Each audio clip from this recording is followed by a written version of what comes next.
L'éditorial du Figaro. Paris-Alger, après la tempête, l'éditorial d'Yves Tréhard. Et maintenant, on a hâte d'entendre et de lire Boualem Sansal. Il a certainement beaucoup à dire, ce combattant de la liberté. 1 an de prison, 1 an de trop, condamné sur l'autel de l'arbitraire après lui. Le journaliste Christophe Glaise sera-t-il bientôt élargi ou gracié? Il le faut et on attend sa libération. Au-delà, les commentaires fusent déjà sur la relance du dialogue entre Paris et Alger. Certes, elle apparaît possible, souhaitable et nécessaire. Mais sous quelle forme et pour quels objectifs? Les présidents Macron et Tebboune pourraient se rencontrer prochainement au sommet du G20 à Johannesburg.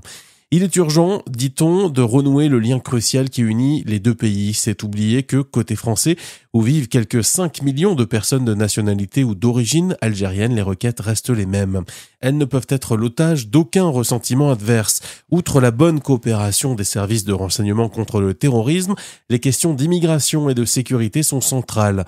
La reprise des ressortissants frappés d'une OQTF figure parmi les priorités. L'accord de 1968, qui assure d'importants avantages aux Algériens sur notre territoire, a été vidé de toute sa substance, soulignait un communiqué officiel d'Alger publié en début d'année. Dans ce cas, pourquoi refuser de le déclarer caduc? On notera que sa récente dénonciation de principe par les députés français n'a pas empêché la libération de Boualem Sansal.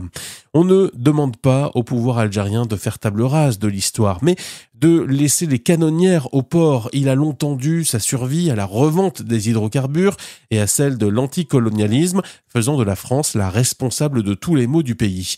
Vieillissant, traversé par les luttes de clans, en délicatesse avec ses voisins sahéliens, va-t-il poursuivre sa délétère fuite en avant en nous demandant des comptes sur nos essais nucléaires réalisés jadis dans le Sahara, sur notre politique vis-à-vis du Maroc et d'Israël? Le moment n'est-il pas venu d'ouvrir, au contraire, un nouveau chapitre?